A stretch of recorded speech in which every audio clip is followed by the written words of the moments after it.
3rd, 1991. The desert is cold, quiet, almost lifeless. For a moment, it feels like nothing will happen. Then, engines ignite. A deep mechanical roar tears through the silence as the 2nd Armored Cavalry Regiment surges forward, crossing into Iraqi territory. Dozens of armored vehicles roll in formation, carving lines through the endless sand. At the front of it all, Captain Herbert Raymond McMaster, standing tall from his M101 Abrams, scanning the horizon. This is it. After days of waiting, the war has finally come to them. They move fast, confident, ready. But something feels off. There's no resistance, no ambush, no defensive fire, just emptiness. Iraqi soldiers begin surrendering in groups. Some don't even carry weapons. Others wander aimlessly, disoriented, as if the war has already left them behind.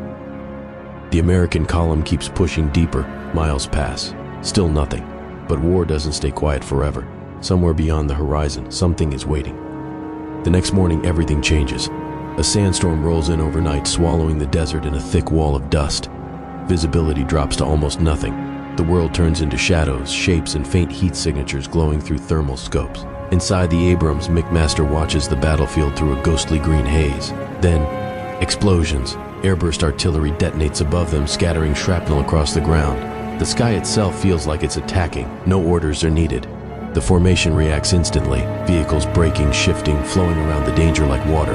Every movement sharp, controlled. Training takes over. They survive the barrage and reform the line, and keep moving. Through the storm, something begins to take shape. Buildings, a small cluster barely visible through the dust. McMaster narrows his eyes.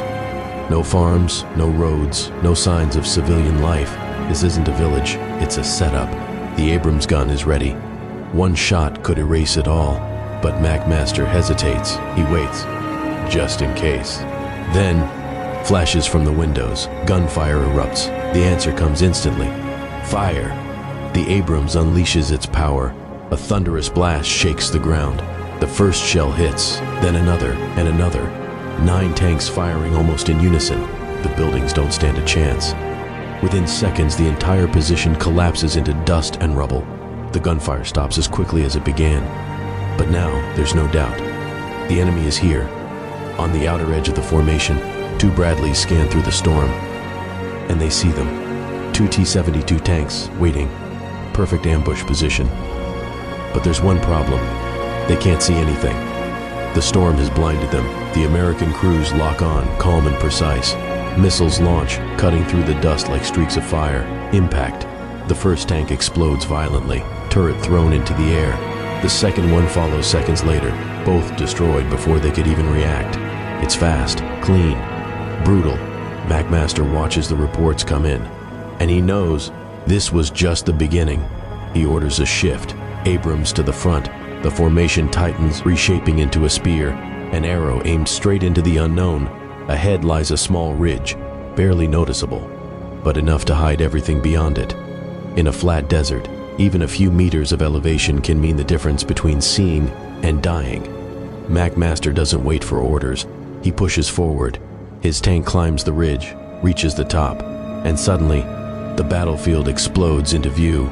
Through thermal imaging, the darkness lights up. Dozens of enemy tanks, trenches, anti-tank weapons, an entire defensive line, fully prepared, waiting for an attack that was never supposed to come from this direction. For a split second, everything freezes. Then McMaster fires. The first shot of the Battle of 73 Easting rips through the storm. A T-72, over a kilometer away, is hit instantly. But the real shock isn't the destruction, it's the silence that follows. The Iraqi line doesn't respond, not immediately. They can't. They're blind, confused, unprepared. Then, panic. Crews scramble toward their tanks. Engines struggle to start. Commands overlap, disappear, get lost in chaos, and through it all, the Abrams advance. Relentless, unstoppable. Shells scream across the battlefield. Armor-piercing rounds tear through steel like paper. One tank after another erupts into flames. The desert becomes a storm of fire, smoke, and shattered metal. Enemy rounds fly back, but most miss, slamming into the ground or vanishing into the storm. Inside one Abrams, a sudden impact shakes the crew.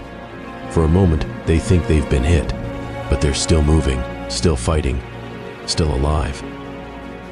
Behind them, the Bradleys push forward into hell, cannons firing, missiles launching. They target trenches, bunkers, anything that moves. One unit spots a ZSU-23-4 Shilka hidden in a bunker. A missile streaks forward. Direct hit. The bunker collapses. The threat disappears in flames. Then, things get even more dangerous. One Bradley runs out of missiles. In the middle of the fight. No cover. No pause. Just incoming fire. A soldier, Michael Tribble, makes a decision. He opens the hatch, climbs out. Bullets crack through the air around him. He ignores all of it, focuses only on the launcher, removes the empty tubes, loads new ones. Every second feels like forever. Then, done, go. He drops back inside. The hatch slams shut, and the vehicle surges forward again. Radio chatter cuts through the chaos. They've gone too far, past their assigned limit. Orders come in. Stop. McMaster doesn't hesitate. I can't stop. We're still in contact. Continues. Then, through the storm, another sight. 17 T-72 tanks, grouped together, stationary. They weren't ready, didn't have time to react. McMaster sees it instantly. An opportunity. Fire. The Abrams unleash everything. In less than a minute, all 17 tanks are gone, reduced to burning wrecks. And just like that, the fight begins to fade. The storm settles. The gunfire slows. Smoke drifts across a battlefield filled with destruction. McMaster picks up the radio. One question, the only one that matters. Casualties? A pause. Then the answer comes back. No casualties. Not one.